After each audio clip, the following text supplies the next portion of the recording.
زورور او حکمتونو والی. د هغې نه بعد د دشمن د مکر او فریب نه د بچاو دپاره دعا. یعنی یو سړی یریږي چې یاره زما په خلاف چا څه چل جوړ کړی دی، شکي دی او ما ته به څه نقصان را رسي. یعنی حالات یې داسې حالاتو نه اندازه ولګوله چې زما خلاف څه پروپیګنډه جوړیږي او خلکو څه چل ول جوړ کړی دی زما د ګیرولو دپاره، زما د بدنامولو دپاره، زما د خرابولو دپاره. او دا ووایي نو دا ډېر ښایسته ذکر دی. هغه قرآن کې دی سورت غافر آیت 4 کې وافوض امری الی الله، او سپارم کار خپل الله ته.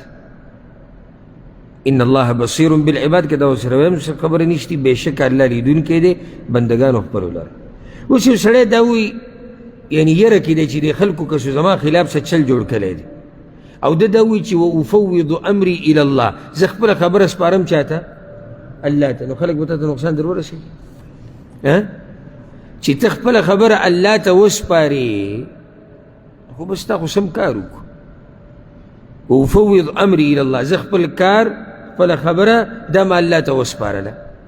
چې الله ته دې وسپارله بېغمه شه، الله ته چې دې خپله خبره وسپارله او په الله دې توکل وکړو بیا بېغمه شه. الیس الله بکاف عبده، الله په قرآن کې ویلي الله د خپل بنده دپاره کافي نه دی. چې الله د سره ملګرتیا کوي که نه الله دې ملګری شي. د دې دنیا دا طاقتونه، دا مالداران، دا سیاستدانان، دا زورور، دا ډاکوان، دا بدماشان او چې څوک یادې چې دا ټول را جمع شي که نه نو ستا د دې بدن نه یو ویښته هم نشي ویستی چې څو پورې الله نه یې غوښتلي. او چې دا ټول را جمع شي او تا له زره برابر فایده در کول غواړي نو تا له فایده نشي در کولی مګر دا که الله وغواړي. د هغې نه بعد وایي د دنیا او د آخرت د خیر غوښتلو دعا، دا ډېره ناشنا دعا ده. د دنیا او د آخرت خیر تاسې غواړئ که نه غواړئ؟ یعنی کم خیر؟ فلانې خیر، دا خیر، نه نه نه، د دنیا او د آخرت خیر. چې څه خیر په دنیا کې دی هغه غوښتل او چې څه خیر په آخرت کې دی هغه غوښتل. هغه دعا سورة البقره کې ده، آیت نمبر دی 201.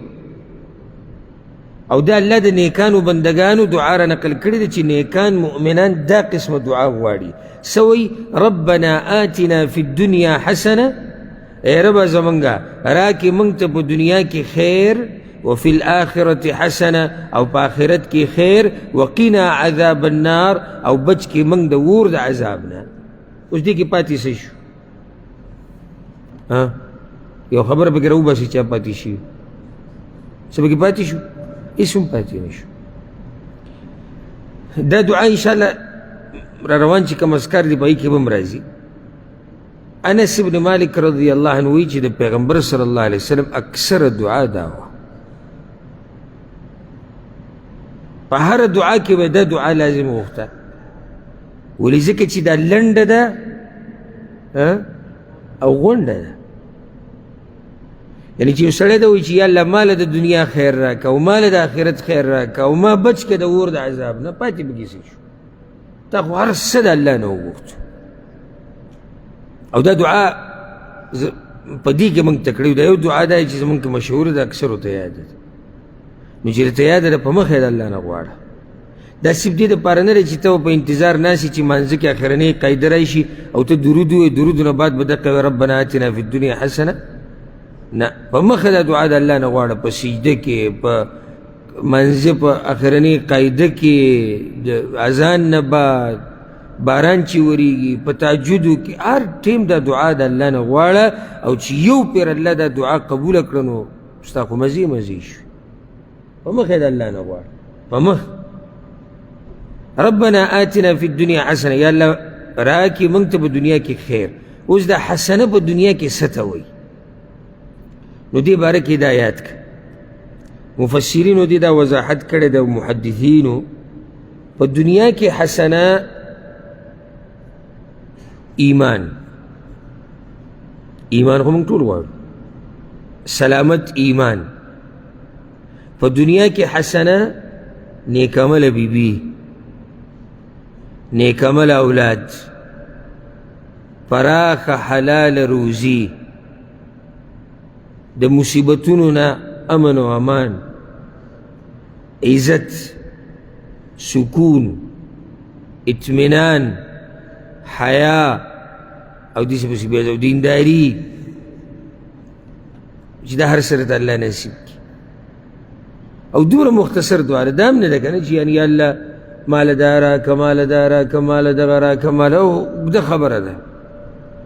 خیر خو په دنیا کې ډېر زیات دی، خو ته لنډه خبره وکړه، ربنا آتنا فی الدنیا حسنه، یا الله په دې دنیا کې مال هر خیر مال راکه، او الله دا دعا ستا قبوله کړي او تعالی دا خیر ټول درکړي. وفي الآخرة حسنه، او په آخرت کې خیر، آخرت کې خیر خو واضحه ده، د الله رضا، په ښی لاس عملنامه، د نیکیانو د تلې درنېدل، پل صراط باندې اوړېدل، د حوض کوثر نه اوبه څښل، جنت ته ننوتل.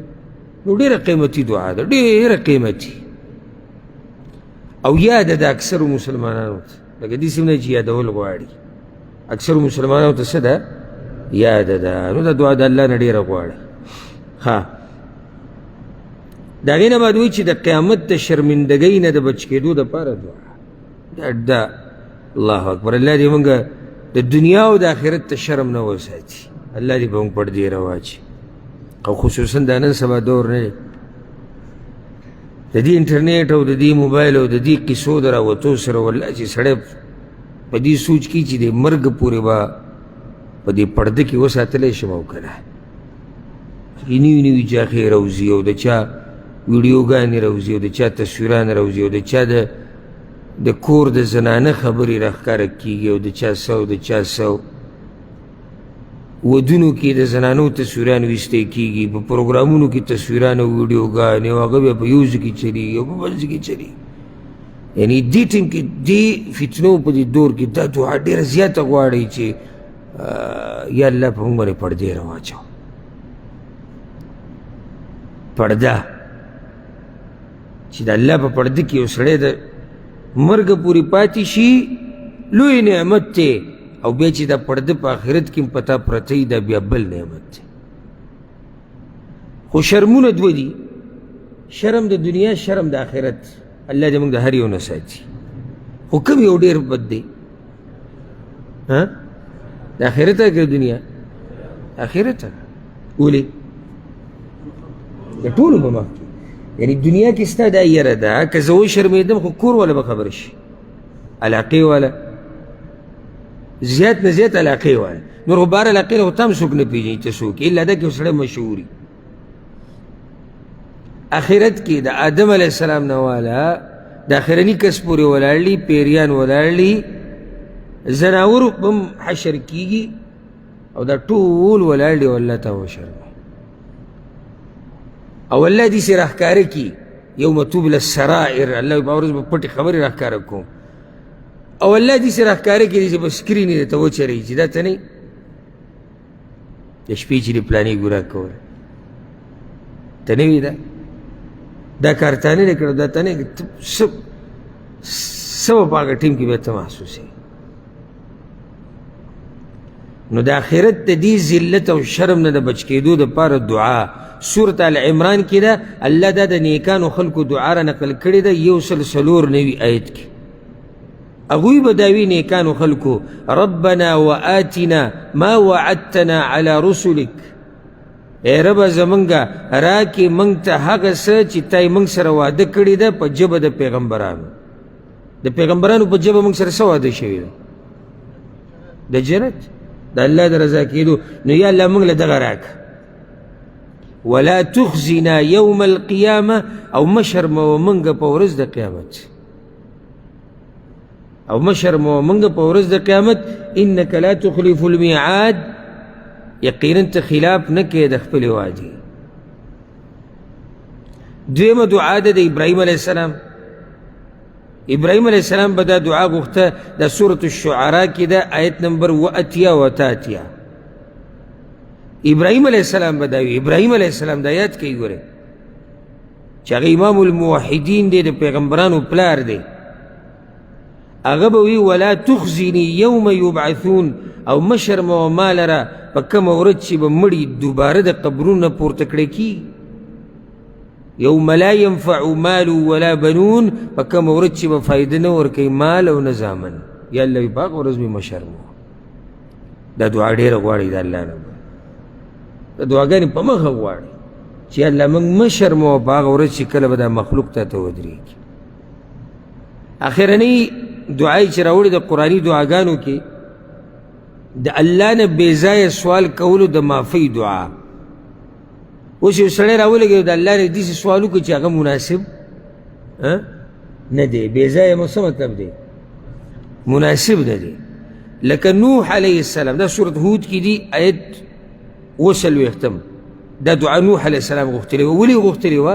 نوح علیه السلام الله ته دا ویلي وي یا الله زما هغه زوی هغه م بچ که. کم زوی؟ کنعان. او هغه اوسه و کافر، کنعان کافر دی، مور د هغه هم د کافرانو ملګرې وه، او ښه سپی پلار ته وایي چې تا سره نه ملګری کېږم. او نوح علیه السلام بیا هم الله ته وایي چې دا زما په اهل کې دی. نو الله ورته وی نوحه ما نه هغه څه مه غواړه چې تا ته پته نشتي. نو بیا هغه دا ووی نوح علیه السلام رب انی اعوذ بک ان اسألک ما لیس لی به علم. ای ربه زما زه پناه غواړم په تا سره چې زه سوال وکړم د هغه څه چې په هغې باندې زما علم نه وي. یعنې ومې ساته د دې نه بیا به نه کوو. ځکه وی والا تغفر لی وترحمني، او کچرې تا ما ته بخښنه ونه کړه او مهرباني دې ونه کړه اکم من الخاسرین، نو شم به زه د تاوانیانو نه. بیا به یې الله داسې نه غواړم. نو که چېرته د چا نه داسې بې ځایه غونته کې خبره وشي چې هغه مناسب نه وي، نو بیا داسې ویل پکار دی رب انی اعوذ بک ان اسألک ما لیس لی به علم. یا الله ومې ساته د دې نه چې وغواړم تا نه هغه څه چې زه پرې پوهه نه یم. نو دې سره د قرآني دعاګانو دا فصل چې دا څه شو، دا مکمل شو. یو درخواست او انشاءالله امید زما دا دی چې یعنی په دې ملګرو کې به داسې وي چې هغوی به دا یادې کړي وي. ای به که نه انشاءالله څه نه څه خو به یادې شوي که نه. او دا ترتیب بره ما ته پته چې په یو ځای راټولې داسې نه یادېږي، چې زر دا یې نه یادېږي چې یو سړی اوس یم چې یعنی امید داره چې تاسو به دا ترتیب خو روان کړی که نه. نږدې وخت کې به دا دعاګانې ټولې تاته یادې شي. نو انشاءالله را روان درس کې به دا دعاګانې موږ د ملګرو نه اورو د درس نه بعد. او ما ته پته دی چې تاسو دې دپاره دا دین نه زده کوئ چې په دې موږ ته څه انعام میلاو شي یا دنیوي تحفه، خو دغه به زما د طرف نه قیمتي تحفه به هغه چا ته میلاویږي چې چا ښه صحیح یادې کړي. او دا مې راته وویل قیمتي اخوا دې خوا به نه وي. را روانه هفته کې انشاءالله، را روانه هفته کې درس نه بعد دې دعاګانو باره کې به تپوس کوو چې چا یادې کړي وي نو غټه تحفه به الله ورکوي انشاءالله. او وړه به زموږ د طرف نه وي چې دې سره د ملګرو کې جذبه راشي او د یو بل سره مقابله وکړي. او دا د مقابلو میدان دی، دا دی د مقابلو میدان. دومره قیمتي دعاګانې یو سړي ته یادې شي سبحان الله، او دی په مخه دا غواړي او الله ولا قبول کړي. نور دی د الله نه څه غواړي؟ نو الله دې موږ له دې طاقت راکړي انشاءالله. اوس موږ د کتاب منځ ته کوو شو، یعنی اوس اذکار او دعاګانې تفصیلي به شروع شي. او شروع به د څه نه کېږي؟ الادعیة والاذکار عند النوم والاستيقاظ. هغه دعاګانې او اذکار چې د اوده کېدو په وخت کې به وي او بیا د خوب نه راپاڅېدو وخت کې به وي، تفصیلي انشاءالله هره خبره دلیل سره. دا به انشاءالله روان درس نه شروع کوو. الله دې موږ پوه کړي په قرآن او په حدیث باندې، او الله دې زموږ دعاګانې قبول کړي، او الله دې موږ له توفیق راکړي چې هر وخت د الله نه دعاګانې وغواړو. هذا والله أعلم، وصلى الله وسلم على نبينا محمد وعلى آله وصحبه أجمعين.